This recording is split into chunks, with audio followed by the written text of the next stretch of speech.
Once again, welcome to all of you to this second, I believe, in the series of post-interactive webinars that we are hosting.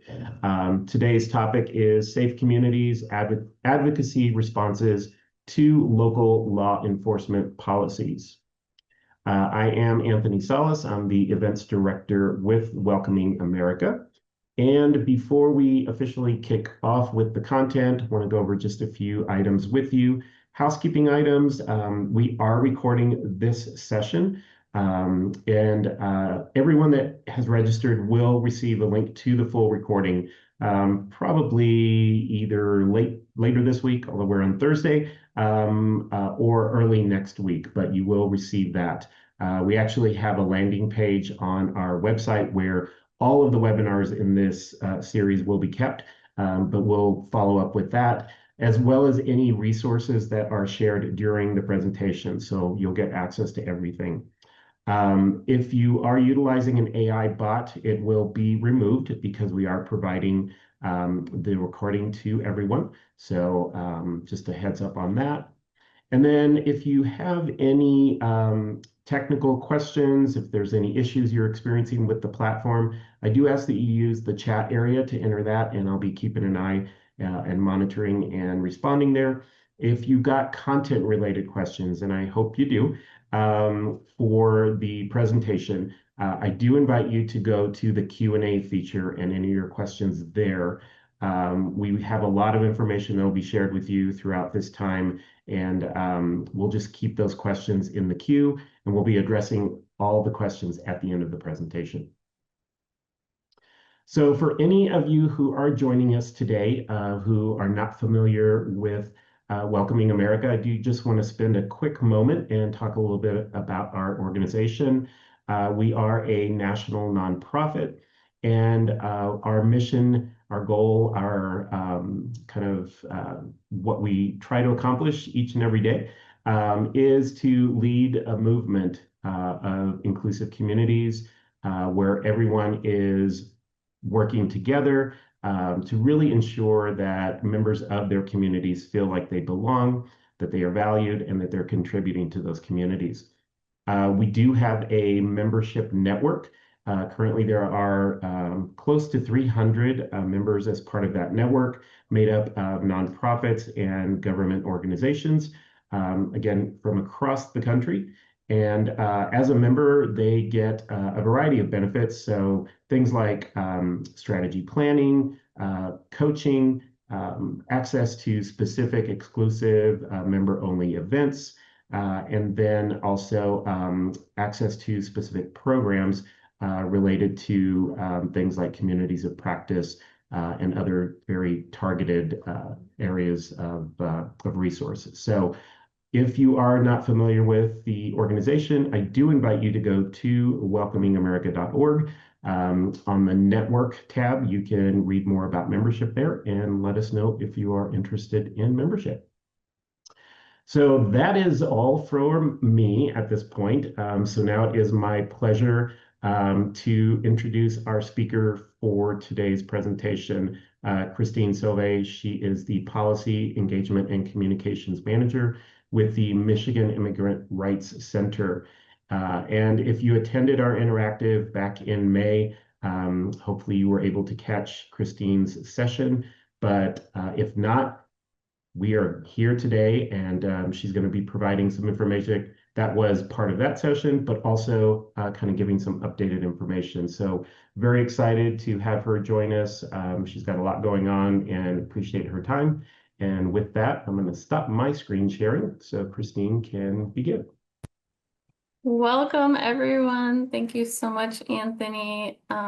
Thanks, everyone, for joining us today. Can everyone see the slides?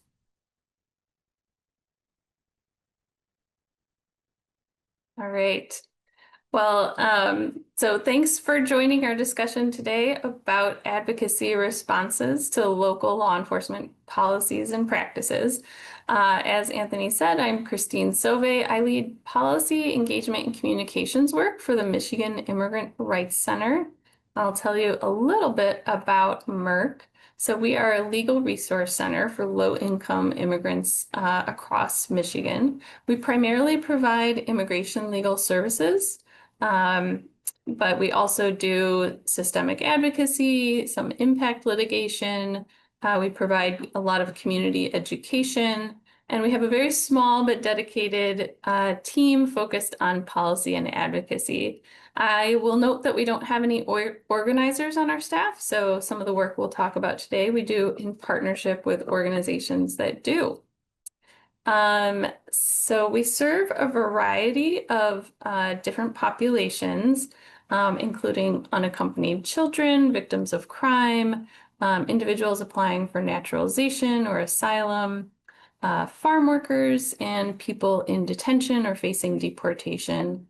We are the only organization in Michigan that is the designated free legal service provider for individuals in ICE detention. So that means anyone in Michigan who's detained can call us for free from the detention center, and we'll provide free legal advice and possibly consider their case for representation if we can. So today we're talking about local law enforcement and federal immigration enforcement. And just a little background to help us set the stage here. Traditionally, there's been a separation between federal immigration enforcement and local law enforcement. Under current law, the Constitution really assigns responsibility for immigration policy to the federal government.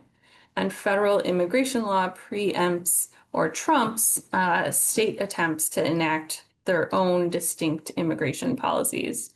Enforcement often happens far from the border in the interior of the country, where federal agents are often seeking the assistance and really rely on state and local law enforcement officers to find and apprehend undocumented immigrants and other folks who may be out of status. States can decline to help federal ICE agents. Under the 10th Amendment, the states retain their own police powers within their own borders. We know that aggressive immigration enforcement at the community level has a very negative impact on public safety because it really undermines trust in government, and then that deters community members from, especially from immigrant communities, from interacting with law enforcement. This means they might be more afraid to come forward and report crimes or participate in investigations, because even if they have status, they may be fearful of possible impacts on their family members or their loved ones or their community. It can also have very negative public health consequences. This has been documented in the field of research because targeted populations often refrain from accessing medical care. And then the stress and psychological worry that comes along with it.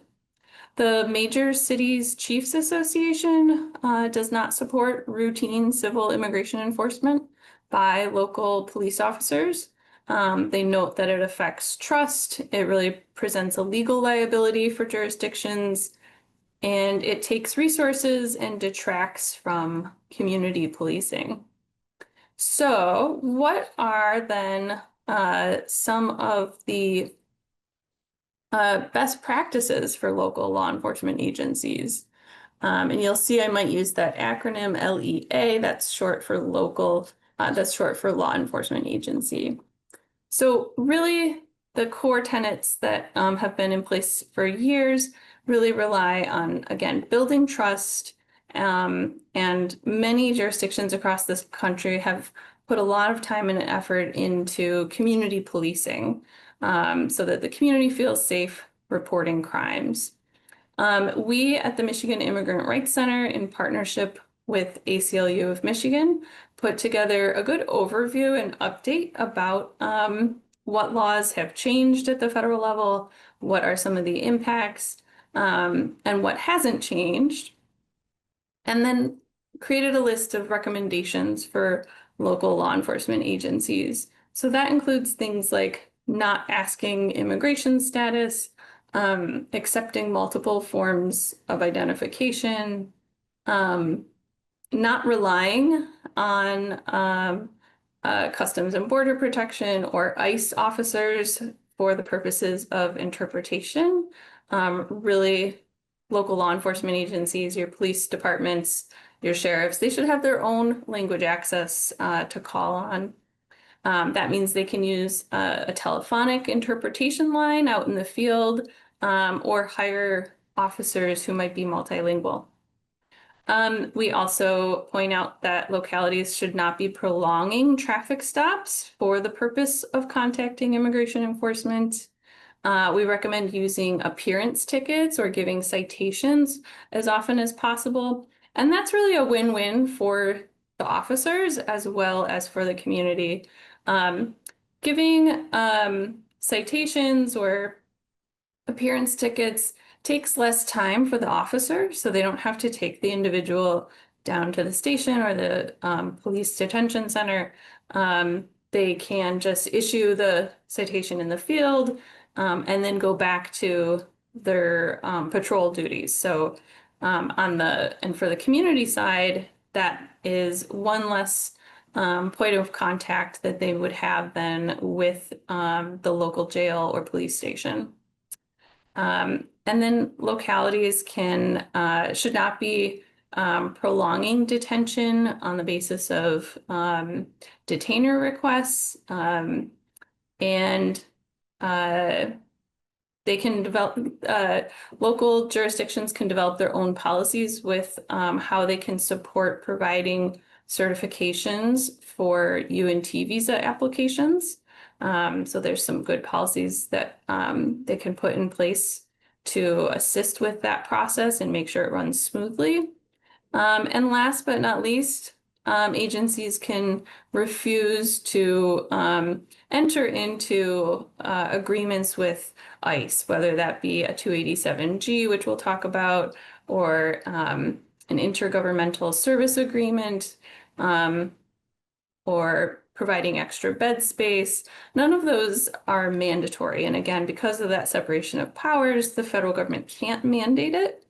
But we are hearing there's a lot of confusion out in the field. So some officers think because there's been executive orders that there already is a mandate. And so meeting with your local chief or sheriff and running through examples of these policies can be really helpful to make sure you're both on the same page. Oops, sorry. So then how does this administration achieve their goal of mass deportations? And the answer is the same way that all administrations have achieved more deportations in general, and that is by working with local law enforcement. So over the last decade, about 3/4 of ICE arrests in the interior of the United States have been due to handoffs from another law enforcement agency, typically a local jail or state police. And it's states and localities that really power the mass detention and mass deportation system. So we're going to look at some anti-immigrant policies, and we're going to break it down at the federal, state, and local level, and how these things affect or govern local law enforcement agencies. So earlier this year, Congress passed the Lake and Riley Act, and that mandates detention without bail for certain non-citizens. These folks are arrested when they're arrested or charged with crimes. The crimes include burglary, theft, larceny, shoplifting, or crimes that result in death or serious bodily injury. The affected non-citizens include persons who might be inadmissible for having entered without inspection. They may have committed immigration fraud or misrepresentation, or made a false claim of citizenship. There is no provision allowing for the person's release if the criminal charges are later dropped. So it's really just on the suspicion, really, that a crime has been committed. The new law applies even to immigrants who are authorized to be here, including asylum applicants or those who were granted deferred action for childhood arrivals or temporary protected status. And there's no exemption for minors, so children are affected too.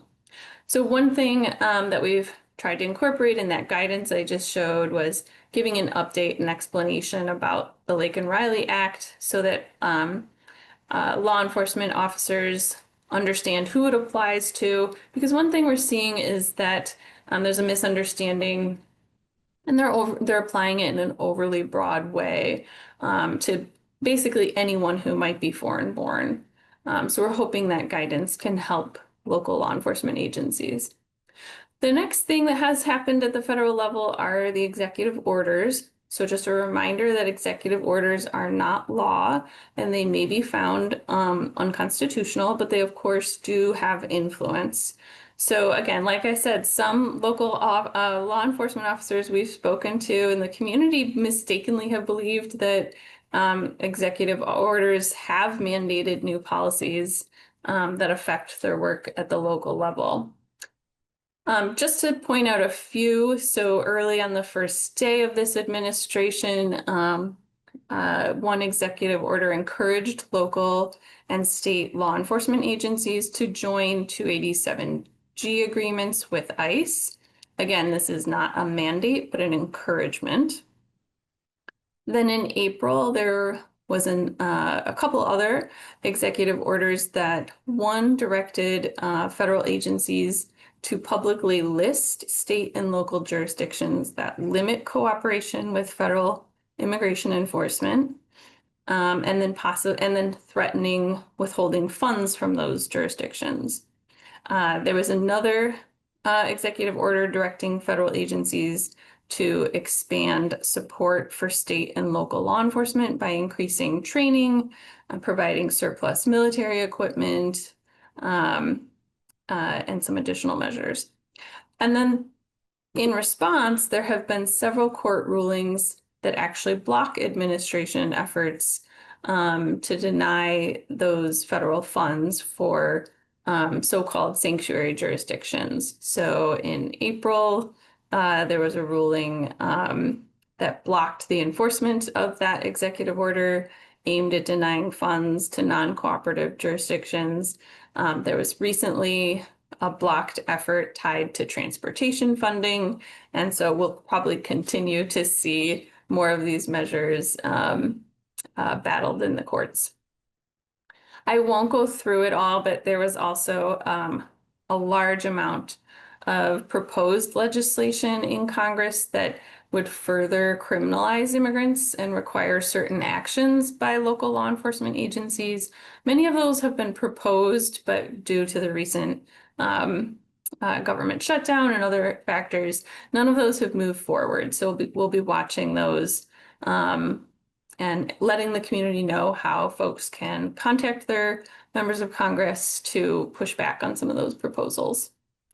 And then last, but certainly not least, perhaps one of the biggest impacts is from the passage of HR 1, or the One Big Beautiful Bill Act. So with that law that the funding that has passed the budget bill, DHS announced new funding opportunities for participating agencies in the 287G program. So one thing to flag here is that there will probably be legal challenges because the federal government may not actually have authority to cover those costs. ICE has historically been prohibited from funding such agreements. It even in the statute, it states very clearly that participation by states is, quote, at the expense of the state or the political subdivision, end quote. So that remains a question mark, even if they can legally reimburse communities. But then additionally, local communities will still remain responsible for the cost of lawsuits and legal liability stemming from racial profiling that often accompanies these agreements. or other Fourth Amendment violations or civil rights claims.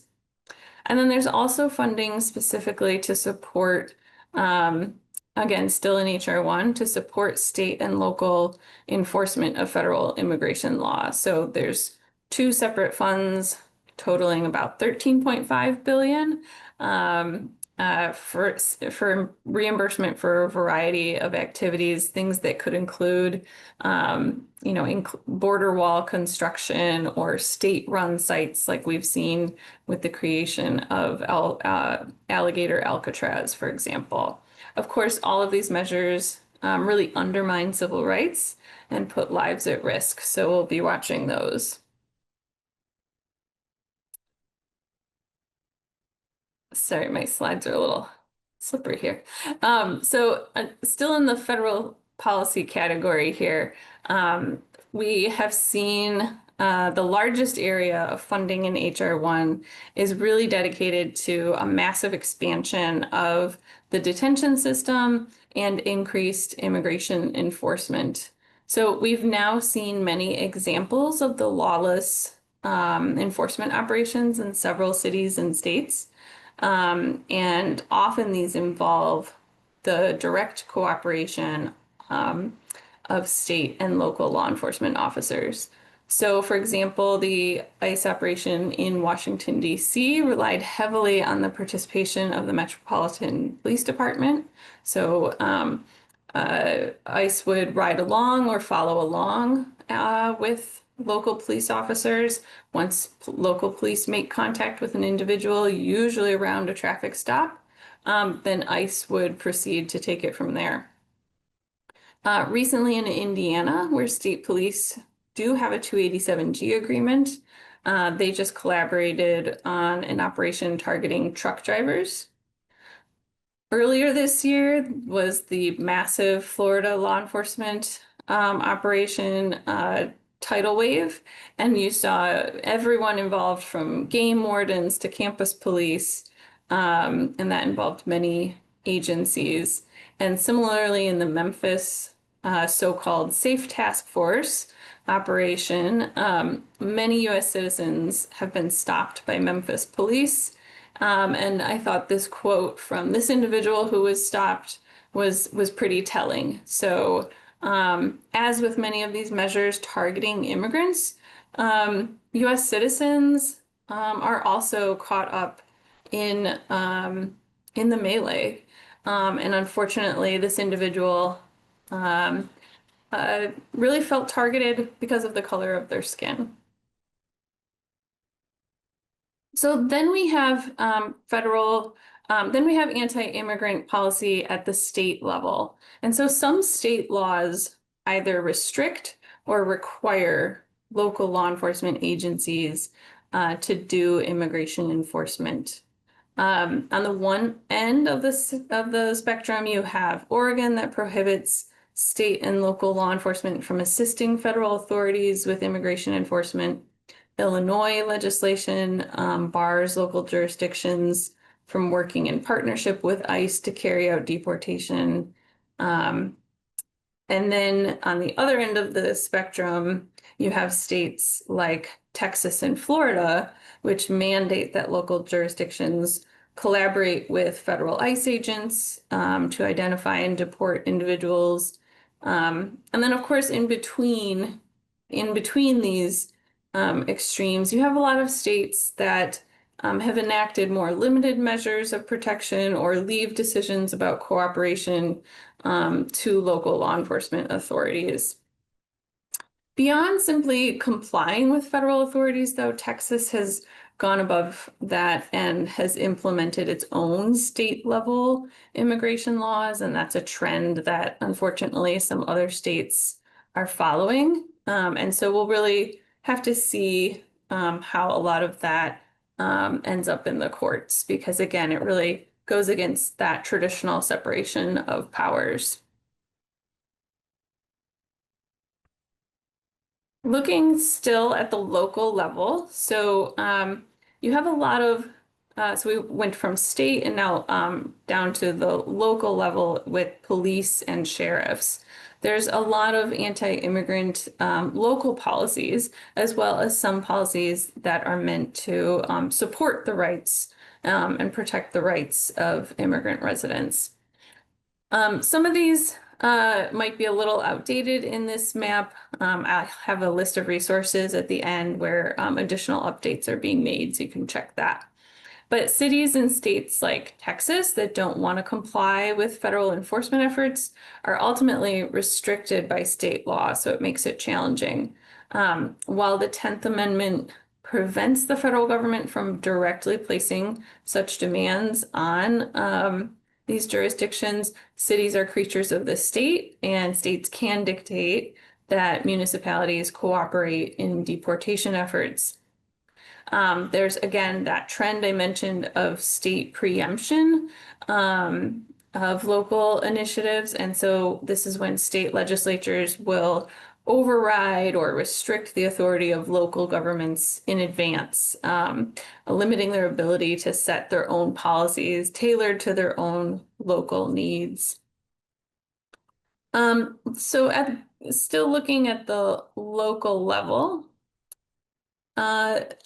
police and sheriffs really play an important role. So they set local policies and practices that can either widen or restrict the exposure of immigrant residents to federal immigration enforcement.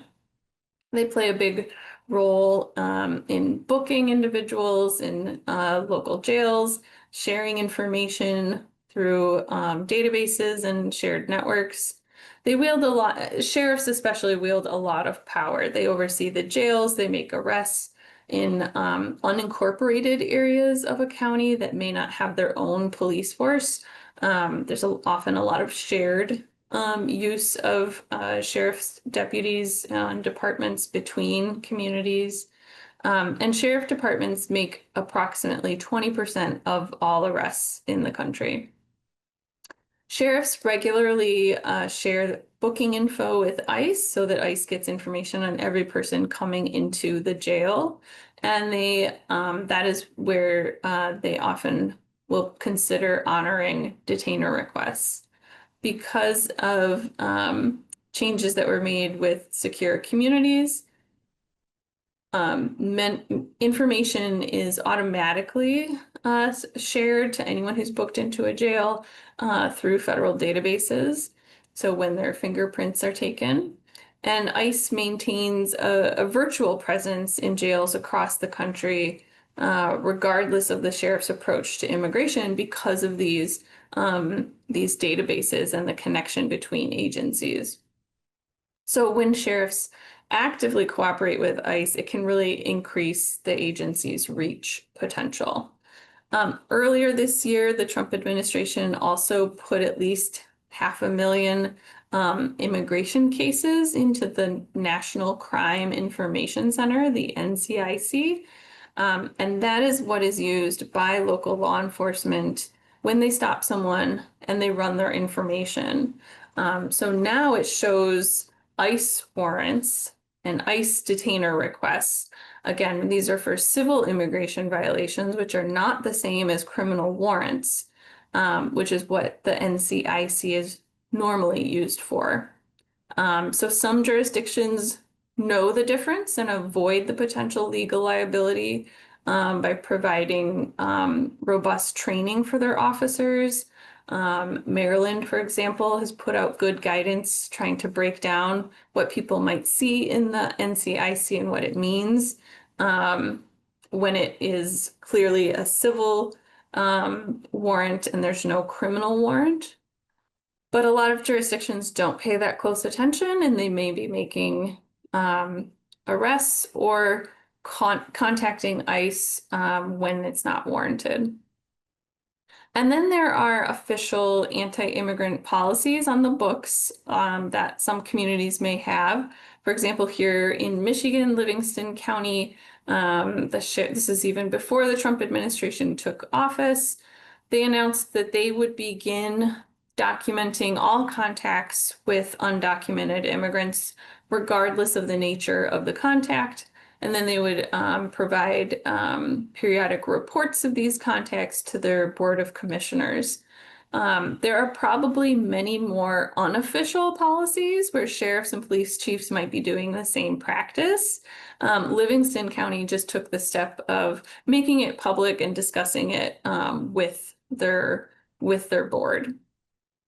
Then you might also have some good policies on the books, but unfortunately, those too can be violated. So it does take a lot of observation and oversight from the community. So, for example, here in Detroit, there's a policy that Detroit police should not ask about immigration status. But we had a very concerning incident that we only happened to hear about through a Facebook group in a case where uh, someone went to report a crime to Detroit police. They showed their municipal ID, and the officer used that as a proxy for immigration status when the victim was attempting to report this crime. And so the officer took it upon themselves to contact Customs and Border Protection, giving the excuse that they needed to do so for the purposes of translation, even though the office has a robust language access policy and has translation and interpretation services. And the victim was subsequently arrested by Customs and Border Protection, and then entered into deportation proceedings. And again, this is someone who came forward to report a crime. So those are the kinds of outcomes that we're really hoping to avoid. Then there are what's known as 287G agreements. You heard me reference this already. So these are formal agreements with ICE that give certain legal authority to officers to enforce federal immigration laws. This is in addition to their local law enforcement duties. So the program is named for Section 287G of the Immigration and Nationality Act. And it establishes a formal MOA or Memoranda of Agreement, deputizing the local law enforcement officers to act as federal immigration officers. And the deputized officers may issue immigration detainers. They may interview individuals to ascertain their immigration status. They can check DHS databases for information about people they believe are not citizens, transfer immigrants directly to ICE custody, and even issue a notice to appear, something that ICE would normally do, the charging document that begins the federal deportation process. So these agreements can be at the state, county, or municipal level. They do have to be with a law enforcement agency. But in places like Florida, this even includes campus police. So ICE enforcement and removal operations operates three models. The jail enforcement model is designed to identify and process folks at the jail. The task force model, which serves really as a force multiplier for law enforcement agencies to expand immigration enforcement. And they do this through their routine policing duties. And then the warrant service officer program, which is again restricted to the jail site. So the most concerning is the task force model. It was initially discontinued under the Obama administration because of the rampant racial profiling that was associated with it. But it was brought back in this second Trump administration. It was not brought back in the first Trump administration. And you can really see how all of these 287G agreements there's been incredible growth here. The three models, this is, I think, the latest as of September, showing the jurisdictions across the country that have these agreements in place. They are in most states now. Most states have at least one. But the good news is that these can be rescinded, and so we will talk more about that. So nationally, there's been a growth since the administration took office. In September, DHS announced that they've increased 641%, going from 135, as we saw in this image, and shooting up to now they're at actually this chart's a little bit outdated, and now they're at over 1,000. So more than half are the controversial task force model, which is really concerning. Again, that's the one that was discontinued because of rampant racial profiling. Recently, the top 5 states with the most agreements in place were Florida, Texas, Georgia, and Virginia. Sorry. And then followed by South Carolina. In Michigan, we now have 7 agreements. There were 9, and 2 were just rescinded due to community outrage and good old-fashioned community organizing. Overall, these agreements are very damaging to the community trust that local law enforcement officers try to build with immigrant communities and the community at large. They reduce overall public safety because, again, residents become fearful of reporting crimes or participating in investigations. They expose residents to racial profiling and constitutional violations. They create legal liabilities for the city and the officers. Maricopa County in Arizona was one of the first places to really pioneer these efforts. Their 287G agreement was ended in 2012 by the Department of Justice. So they no longer have a 287G agreement, but they are still paying it off in local taxes because of the sheer number of lawsuits and liabilities that took place. So there's really a cost to the local taxpayers. It reduces the time and resources that your officers are spending on local policing, and most jurisdictions will tell you they don't have enough resources and time to do that work. Again, there is now this promise of reimbursement that kind of remains to be seen how they'll be carried out. Something to note is that these agreements are often made in secret.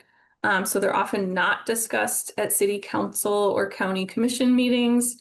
So it's really advocates and the community's job to bring the discussion to the public meeting. Police chiefs and sheriffs have the authority to make that decision and sign the agreement. Oftentimes, because there's no cost up front that they have to get approved by council or a county commission. And in the case of sheriffs, they wouldn't have to do that anyway. They may not have to do that, I should say. Because they don't have to bring anything in advance, they often are just signed by the police chief or the sheriff, again, without getting that city council or county commission approval. But importantly, they can be overturned. So as I mentioned, recently in Michigan, we had 2 communities rescind their agreements. The Metro Police Authority of Genesee County and the City of Centerline both ended their agreements after very organized community pressure. So that was a huge win here in Michigan. And we've also seen communities in other places. This list is not exhaustive, but Wells, Maine recently rescinded. Camden in Delaware rescinded theirs. Interestingly, in Pennsylvania, the question about this really became part of a recent sheriff election. So the newly elected Bucks County Sheriff promises to withdraw from the 287G agreement, and that was a major issue in the campaign. And then in Iowa, the Dubuque County Sheriff rejected pressure to sign, and still in Iowa, only the state police has joined, and the other jurisdictions have not. So those are some of the formal policies that we've talked about. There's also unofficial policy and practices. So sometimes state and local agencies may be engaging in racial profiling or other activities that are harmful to communities, but it may not be written down in a policy or in any formal guidance. So we have lots of anecdotal examples of local police and sheriffs who call CBP or ICE when they're stopping individuals for traffic violations or other situations. Again, really going beyond the scope of what their focus should be, which is local law enforcement, and making assumptions about their immigration status or how and when they should contact ICE or CBP. For example, in 2018, our client, Mr. Gomez, seen here, was stopped by state police who then involved Border Patrol. And I'll just play a clip here of some of his words about this experience.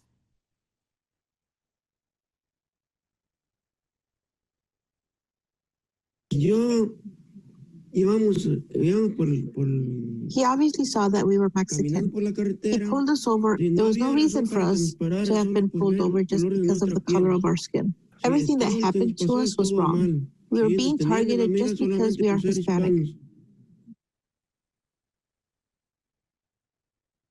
Okay, so as you heard, Mr. Gomez really was actually one of many community members that we've heard about in Michigan.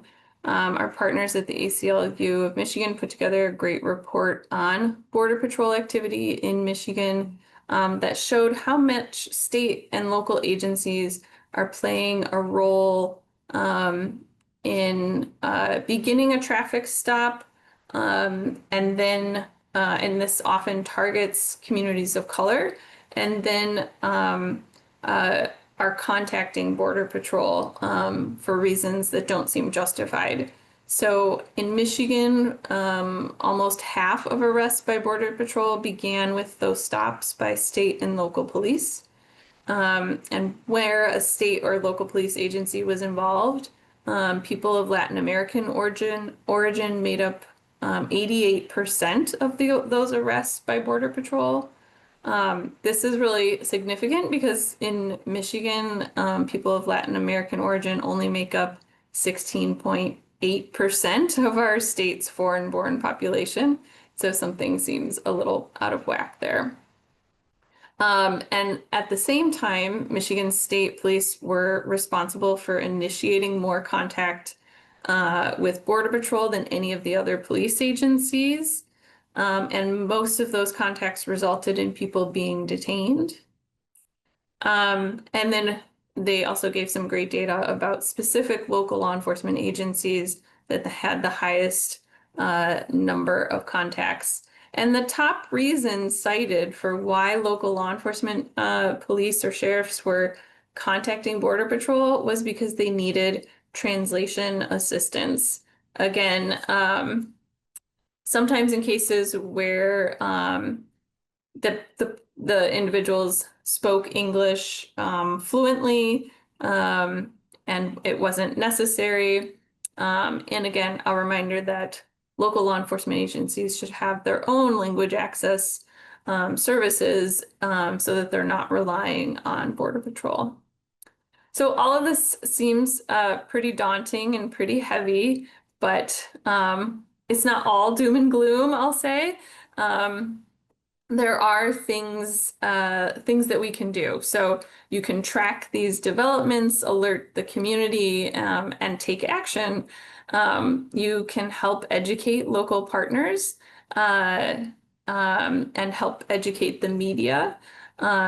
You may not stop or overturn every harmful policy, but you can achieve real harm reduction, and your actions may help curb or give other communities pause before they consider similar measures. So things you can do before you know about a potentially harmful policy. You can stay in touch with partners so you can find out about incidents.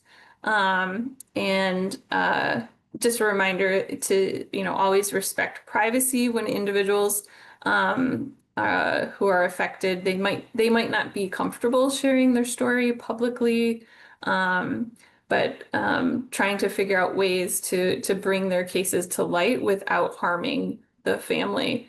That's one of the issues that we're struggling with now. Individuals who are scared about coming forward to show how police may have violated policies because they're afraid of how it might impact their loved ones. You can organize in coalitions and get commitments from your local law enforcement agencies in advance, and really letting them know that this is an issue that the community cares about and that the community is watching. And this can really help curb or change the decisions of some chiefs and sheriffs. I'm flagging some resources, and you'll have a link at the end with all of these compiled, but the ILRC has put together some great sample questions to ask sheriffs. Again, we also have our policy recommendations in our letter to police and sheriffs. I'll just note too that in North Carolina, for example, in 2018, there was some really great advocacy by immigrants' rights groups that came together, and they helped change the elections for a bunch of sheriff candidates. They got candidates to commit to stop collaborating with ICE, and they won in 5 of the most populous counties. All of those new sheriff leaders were Black Democrats. And unfortunately, those new sheriffs then became targets for this current administration. And state policy also changed, making it harder for some of those sheriffs. But I want to uplift the great work that was done there as an example that can still be informative for the current moment. And it also helps us think about harm reduction. So sometimes you may not be able to completely overturn a policy, but it is still a good goal to aim for reducing the harm or how much harm is inflicted on your community. So for example, if your state requires 287G participation, or just the political makeup prevents you from stopping an agency from joining or from ending an agreement, you might want to push instead to limit how many officers are signed up. So maybe the county could commit to 1 officer instead of 7. Or you could look for ways for, if, for example, sheriffs are required to cooperate with ICE, maybe there's a state policy around that. You could instead shift your focus to local police and working with them to issue citations and appearance notices rather than booking individuals. Again, looking at how to reduce harm to interrupt that jail to deportation pipeline. And then sometimes you might need to do some advocacy behind the scenes. Sometimes there are communities that might be willing to work with you, but given the current environment, they might need to do so quietly without a lot of fanfare. And then after, there's a policy on the books so that you're aware of. If you don't already have a coalition, now's the time to form one. So quickly connect with folks who care. For example, we had not done a lot of work in Livingston County, but when that policy changed here in Michigan, we quickly reached out to the local diversity council, who connected with their members, and they connected with the Chamber of Commerce, and together we all alerted the community. Community members came out to speak against the policy at the Board of Commissioners meeting and gave very compelling testimony. And then in the case of Centerline, we did the same. We had multiple organizing and advocacy groups working on the ground to reach out to residents, because really involving residents from that local jurisdiction is going to be the most powerful. So you can have statewide or regional advocacy organizations involved in supporting the work, but you'll really need to make sure you have those contacts with people who live in that community to make sure their voices are uplifted and heard, and that they're reaching out to their local lawmakers. And then again, that organizing to do that public comment at the city council or commission meetings, and organizing and helping folks do that is really powerful. In the case of 287G agreements, again, as I mentioned, often they're not discussed publicly ahead of time, but that's fine. You can bring it to the public meeting during the public comment, even if it's not on the agenda. You can make it an issue for the community to grapple with. And again, you may not need you're going to the county commission, for example, you may not need their explicit approval to rescind, but you want to have that conversation in the public meeting, so that you can put pressure on other elected officials who can then affect your elected sheriff, for example. And then having those one-on-ones with policymakers, again, even if the issue is more in the terrain of your city council members or your county commissioners, reach out to your state representatives because they also have relationships, and that can go a long way. Sometimes there's a lot of behind the scenes conversations where individuals may not be able to come out publicly with a position, but they can really provide information that they can make phone calls or send letters to their colleagues, or provide information that can inform your strategy. Also utilize budget discussions. So when Detroit Police budget came up, we utilized the public comment time to bring attention to incidents that we were concerned about, where we thought they were violating existing policy. And then as a result, our council members included a training requirement as part of the final budget. And then, of course, consider litigation. So working with a civil rights partner in your state, such as your state ACLU chapter. Okay, and then some other things that you can do, really continue to track those policy changes. So you'll want to be following your city and county public meetings, and everyone can monitor the new and pending 287G agreements that are posted by ICE. You have to download the spreadsheets, but they post them pretty frequently. You can document incidents and go back to your chief or your council members and then ask them for an internal investigation. Another way we document here in Michigan, this is not an ICE reporting hotline, but this is specifically a hotline for documenting police misconduct. So we can track those incidents of potential racial profiling, or other ways that someone's civil rights have been violated by police officers. You want to continue to raise awareness. So telling your partners what the concerns are, sharing the facts so that everyone's on the same page. One thing we've seen repeatedly is that local law enforcement agencies might try to spin a very different tale about, for example, what a task force agreement is, saying that it's really just training and that nothing will change. So making sure everyone is aware of what the stakes are, and what the facts are about these agreements. Really build those alliances and partnerships. So for example, for us, we don't have organizers on staff. So we actually partner with organizations that do, and then coordinate among multiple local groups. And then again, you need to coordinate that response. So cover your basics, again, like getting everyone to send emails to the elected officials, the police chief, the sheriffs, making phone calls, developing a short script to make that easier for people.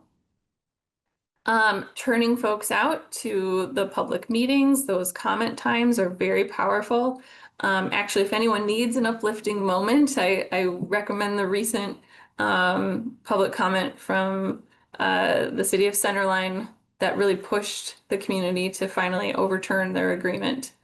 And then this can also include doing media and sort of shaming that community for taking the measures that they have. You can send your own press releases as a coalition or as an organization, and do interviews with your local media so that folks are hearing the stories of impacted community members. Definitely don't forget to educate your community members about their rights. There's a lot of people who have questions about what does a 287G agreement mean. So we did a Know Your Rights session right away when the policy changed in Livingston County in Michigan. We also put out an FAQ for each community when a 287G agreement passes. We've also done things like have a Q&A session for all advocates who might be working on the project. Again, partnering with groups who have organizers. And then providing those Know Your Rights materials to local community members so that they can prepare for any potential enforcement. And then some other positive things that you can do are work with your local law enforcement agencies to improve their U and T visa certification process. Again, so the U and T visas are types of non-immigrant visas designed for victims of certain crimes who've suffered substantial physical or mental abuse and are willing to assist police in the investigation or prosecution of crimes.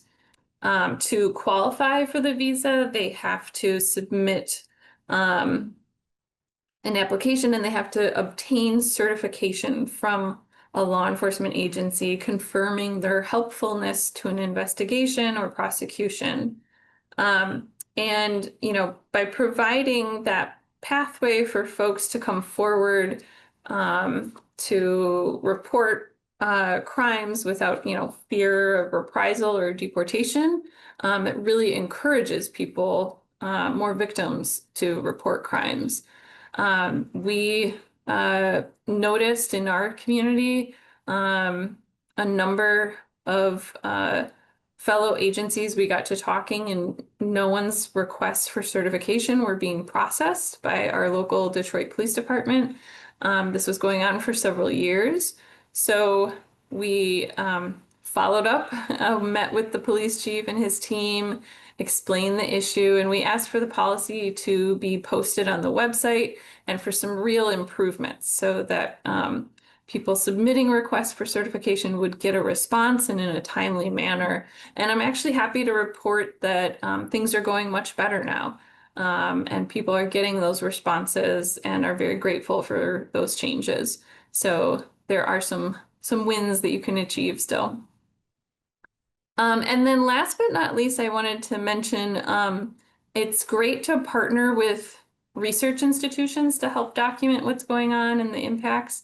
We have not done this, but we have relied on research from other communities that have. So communities like Tennessee and North Carolina that have had 287G agreements long before us. Some local universities and professors did some great research that provided very helpful data. So something to consider for your efforts if you have academic partners. In Tennessee, for example, one sociology professor studied the arrests from the 287G program there and found that 80% of individuals were nonviolent offenders, and over 85% were only charged with misdemeanors. So, the report also showed that 1 out of every 5 people arrested was exclusively just for the issue of driving without a license. So all of this data can be helpful for explaining the harms in your advocacy. So I think we have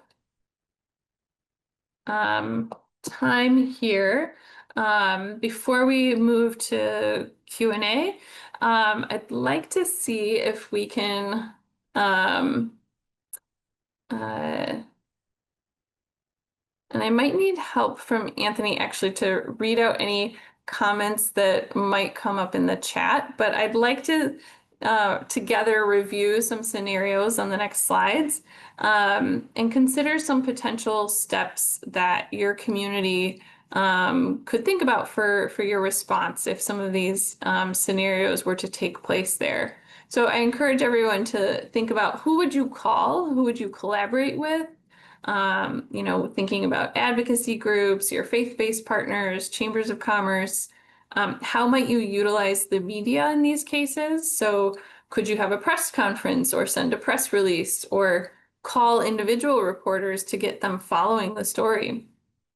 How could you, first identify the policies or practices that are involved in the scenario? Is it a new policy? Was it an existing policy? Was there a violation of policy? And then what might you do to educate the community, either to raise awareness or to let them know about their rights? So these are some things to keep in mind, and we will take a look at some of these scenarios. So for example, this is a common one now. Let's say that you just checked the 287G website and you see that your local community is now a participating agency. What are some things that you might do? And let me see if I can check in the chat. Do folks have thoughts about what they might do in this scenario? So again, you just found out that your community now has a 287G agreement. And again, there's no wrong answer. So really cultivating the hive mind here to see, what responses might be out there, what creative new ideas you might. And Kristen, where you've got your chat open, unfortunately, it's putting a little bit of a block on the question. So yeah, you just moved it, which is great, but I'm also happy to call out the responses if that helps. Okay, great, wonderful. All right, I see some coming in. So organize small group and ask for an appointment to meet with the sheriff. Definitely a good way to start. Inform residents of the agreement, what it is and how it affects everyone. Also a good idea. Contact the city administration and ask them to have a community conversation about why they have it, who approved it, etc. Make it transparent so people can express their thoughts about it. Great. And, forcing it to an agenda discussion if it's not put on the agenda. Someone else said I would get in contact with a reporter to raise awareness. Wonderful. All right, I'm just gonna provide just a few things that we did in this scenario. So again, we created that FAQ for the community. So, what does this mean for people who live, work, or travel in this community who might be affected? We sent that letter to the sheriff and the chief. I'm sorry, no, this was a separate letter. We actually worked with local elected officials, so like state representatives, who sent letters to the sheriff and the chief, encouraging them to withdraw. And then we connected with lots of great local organizers and local advocates who had relationships in that community, to work to turn out public comment, and then definitely told their story to the press. I see one more response, educate advocacy groups and have them educate others and speak out. Have silent, somber pop-ups with appropriate signs. Also great. Thanks everyone for your ideas. All right, we'll take a look at another one. So let's say that your local police chief has stated publicly that the police department will not be asking immigration status in the course of duties for the purposes of immigration enforcement.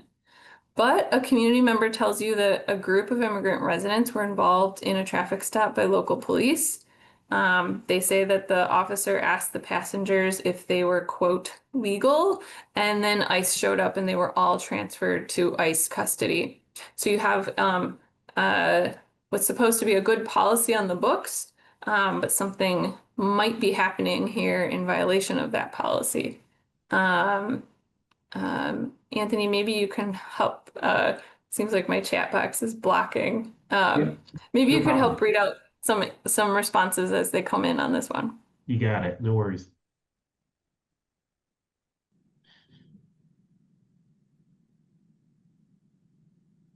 And again, no wrong answers. So just looking for lots of ideas here to help get the creative juices flowing for people who might find themselves in this situation.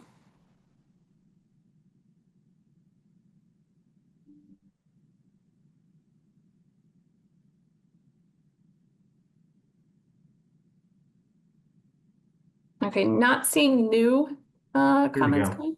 Yep, Okay. we got a couple of new ones. So call the police chief to discuss with local residents what happened and why. Another is spread the word and inundate the PD and city admin with questions asking for details and what they plan to do next.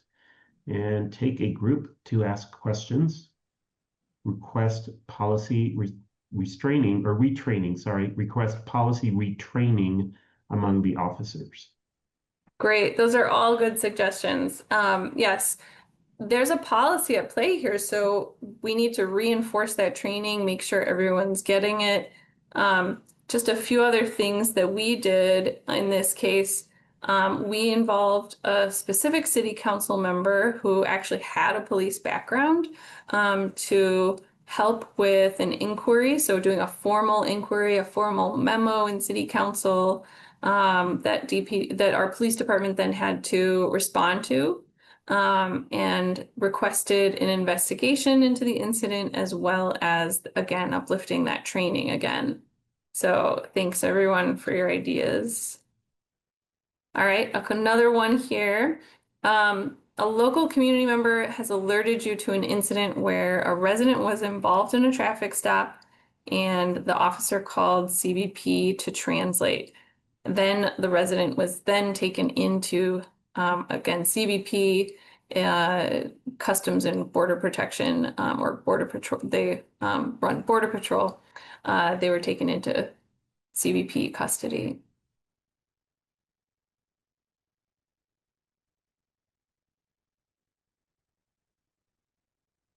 Any thoughts on what you might do in this scenario?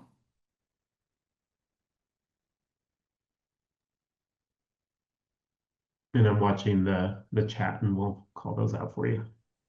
Great, thanks, Anthony.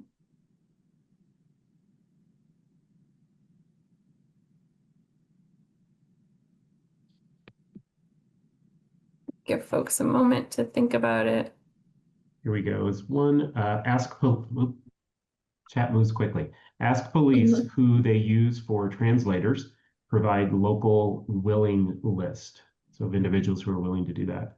Another is I would be curious to know if calling CBP to translate was the expectation for translation. Yeah, and really the thing to focus on here is that the translation need here, which is actually they say to translate, but really what the technical term is interpretation. And so for local municipalities, whether it's a city or a county, and the police department or the sheriff's office, they should have their own language access services. So something that communities could do is to really advocate for language access policies in your community and the funding to go with it. So that could become a whole campaign in and of itself to get that language access policy in place, and then also to allocate funding so that the officers can call, and there's a phone service that people can use that is probably most commonly used by local law enforcement. They can also have live interpreters, and again, they can hire multilingual staff. Um, that is probably the best way, because then you can know that they'll have a neutral party, a service that they can rely on to provide that interpretation. So that's what we would encourage folks to do. Last scenario, and then we'll do some questions. So a trooper stopped a car containing 7 Latino construction workers as they were on their way home after work. The trooper asked for their IDs and checked their immigration statuses, keeping them for almost an hour. Do folks have ideas on what you might do in this scenario? And again, no wrong answer. We're just trying to get our brains working so that if this happens to you in your community or something similar, you might have some ideas to call on.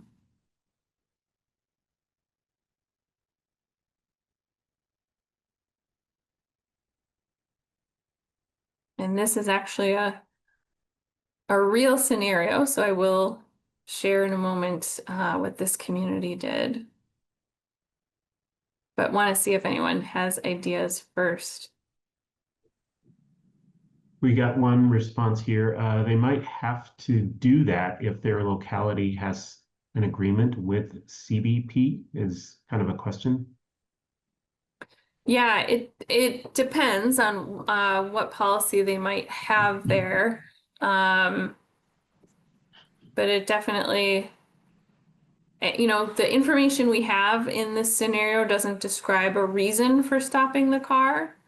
And again, our local law enforcement officers should just be focused on enforcing local laws, not asking about immigration status. But with the description, we don't know if there's another policy at play. Someone did post, and I think this is one of the items that you will share as a resource, and I think a lot of us are aware of these, but someone says, I hope one of the 7 have a red Know Your Rights card in their pocket. And that's Yes. an important piece right there. Yes. Well, I will share what folks in this community did. So this came out of Iowa. So a local nonprofit, Escucha Mi Voz, filed a complaint with the state police patrol and with ICE about the traffic stop.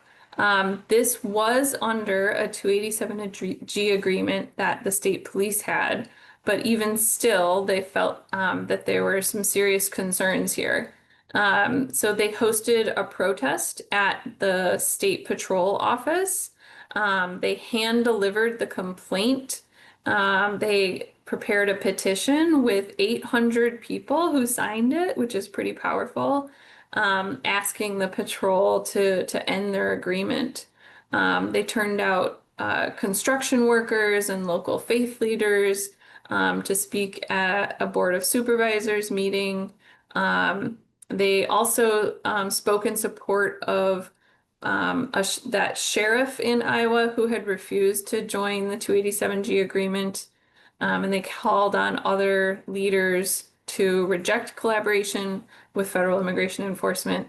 And there was really powerful turnout from the Catholic community, from community advocates, concerned residents, and they all stood with, the 7 workers. They created a statewide petition calling on the governor and the State Department of Public Safety commissioner, and it was signed by over 1,000 people. And they did secure that commitment from the from the county sheriff to not join the 287G agreement. So this was something that happened involving the state policy. They also pulled in, trying to get commitments regarding local policy.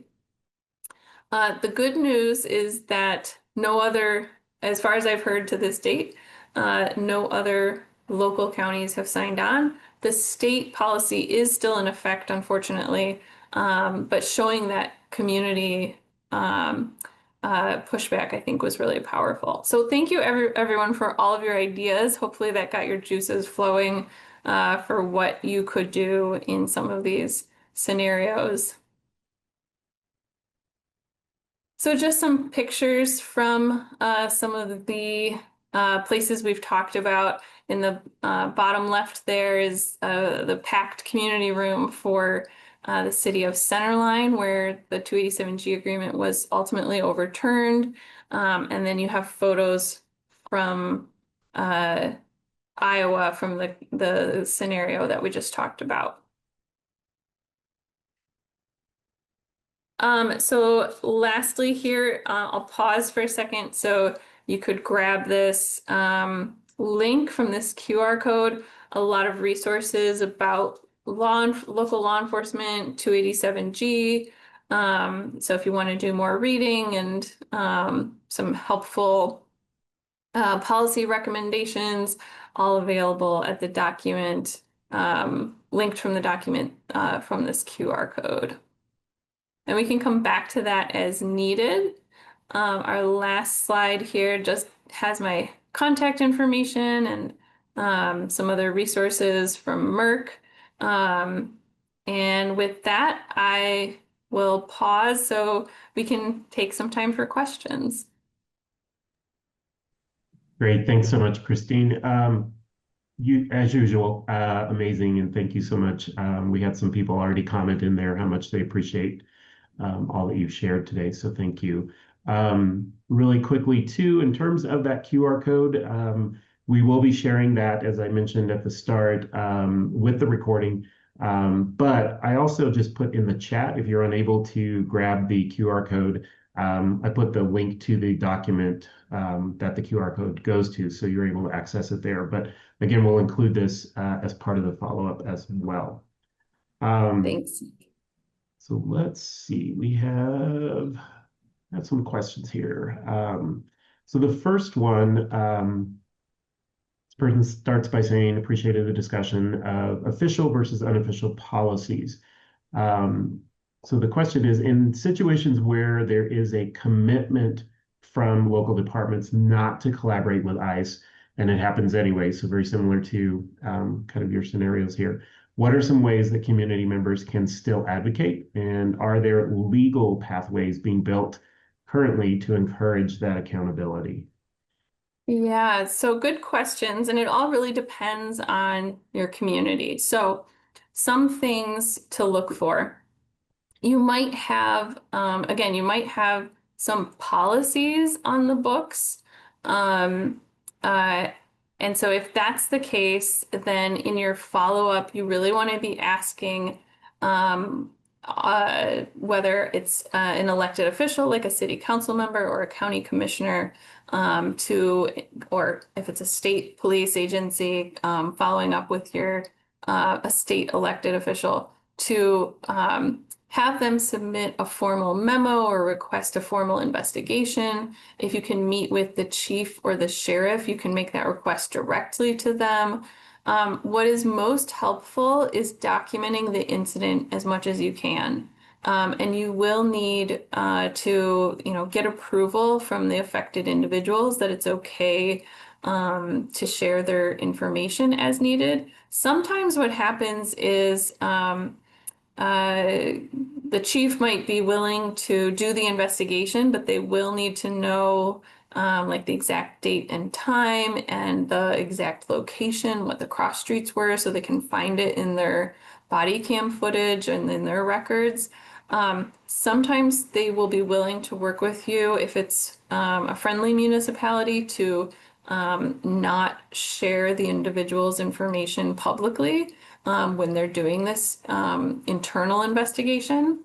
If you have any concerns about that, then I would not share that information because the family members may be concerned that other members of the family unit, their loved ones, could be impacted. So just double check in your advocacy with your community partners that um, uh, the affected people are interested in pursuing this and letting their information be used for either a public or non-public investigation.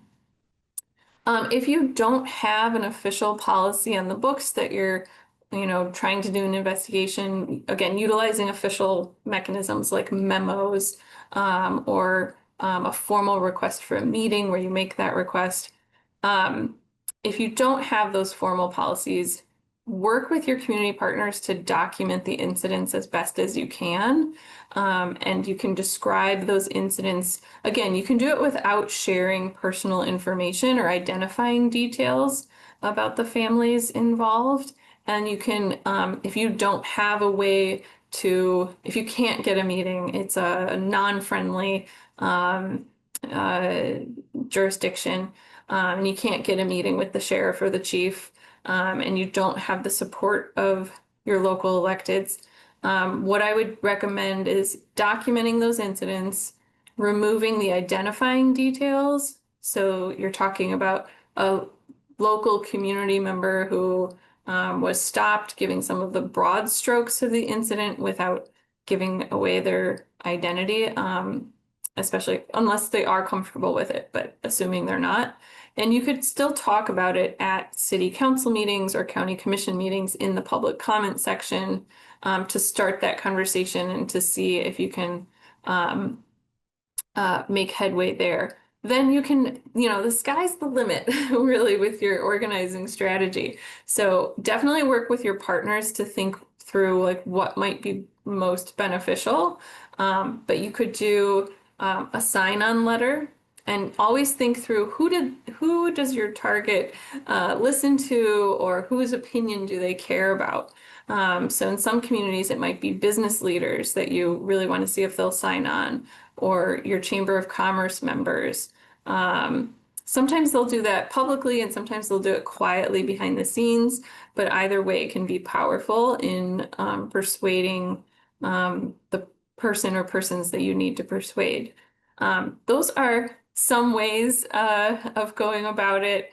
I will say it takes persistence, some attention to detail, and a lot of communication with your partners to make sure everyone's on the same page. But in the end, you can achieve outcomes. So that's a long-winded answer that hopefully addresses that question. Long-winded but important. So this is all important. I feel like so much of this is for many of us new, to have to go into our communities and do what so many are doing. As someone said, thank you for those who are really taking that stand to support others. But it is new. So, the many ideas, the long-winded responses, we need that. So thank you for that. I think we've got time for one more question here. We'll see.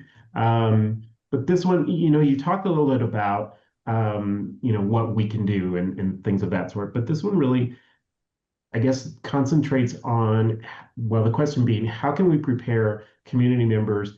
And here's where I feel like it gets a little really unique is both non-US citizens and naturalized citizens for those encounters with law enforcement.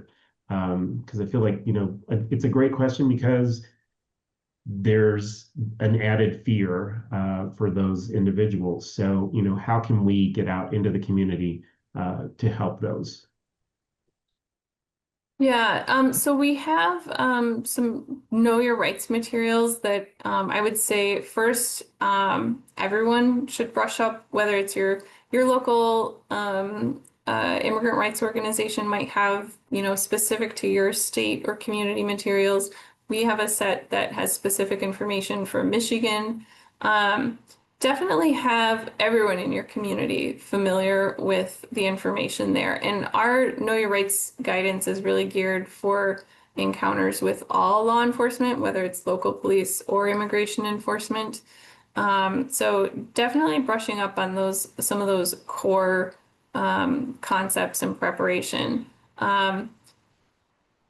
There's different considerations for what kind of documents you may want to carry on you.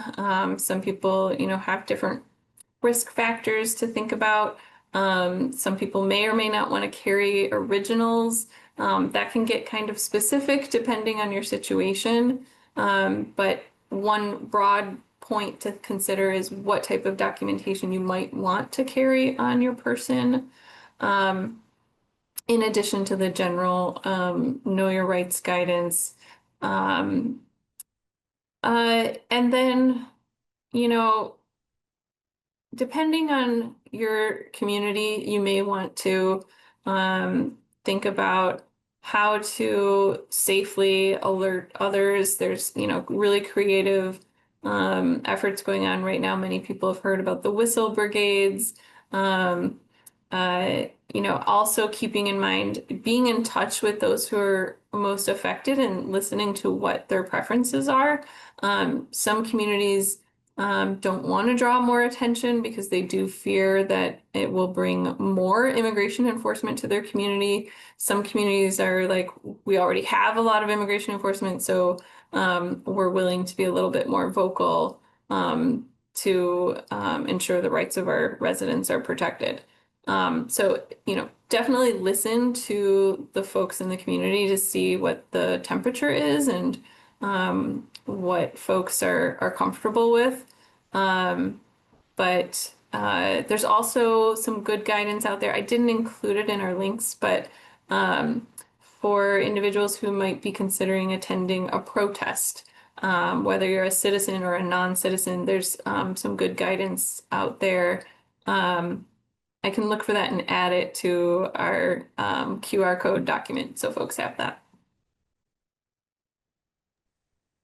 Wonderful. And I also did put in the chat the link to the site where if you're not familiar with the Know Your Rights cards, you can learn about that and I believe actually even order them from there as well. I know we had some at the Interactive back in May that we ordered from there as well. So it's pretty easy to do. Well, we are unfortunately going to have to stop because we've reached the end of the time. But, obviously this is a topic that I think we could definitely keep going on. But Christine, thank you not only for being at the Interactive in May with this information, but for coming back today to provide some updates and progress, we're going to say, because like you said, there's a lot of good things that are happening that people are doing to really help this. So I appreciate that. I am going to very quickly go back to screen share because I did want to make sure everyone is aware that we have some more sessions coming up in this series. So we have 3 coming up quickly in December. Our next one is on December 4th. This one related to local language access. And then on the 10th of December, related to addressing housing challenges. And on the 11th, Becoming Black in America. And that one will be with, if you were on our first webinar, that will be with Dr. Elena Jackson, who presented our first one. So we're excited to have her come back again. These will be included in the follow-up as well with the links to the registration pages. So if you're not registered for these and are interested, you can go ahead and register for that as well. And then again, reminder that yes, this is all being recorded. It will be shared with you hopefully before the end of this week, if not early next week. So we will get it out to you and all the other registrants for today. So that will be coming your way. And if you don't already follow Welcoming America on socials, online, here are the links to where we are. So invite you to join us there. And quickly in closing, again, thank you so much, Christine. Appreciate your time today. And thanks to all of you for joining us for this important conversation. In a moment, you're going to see a survey pop up. If you would take just a quick moment, let us know your thoughts about today's presentation. There's also a place where you can tell us what you want to see in the future. We're working on programming for 2026. And so we would love to hear from you as to what you need out there. So please take a moment to do that. Thank you all again for joining today. I look forward to seeing you on a future webinar. Have a great rest of the day and great week ahead, and happy Thanksgiving, everyone. Take care. Thanks everyone for your attention and interest, and good luck. Thanks, Christine. Bye-bye, everyone. All right, bye-bye.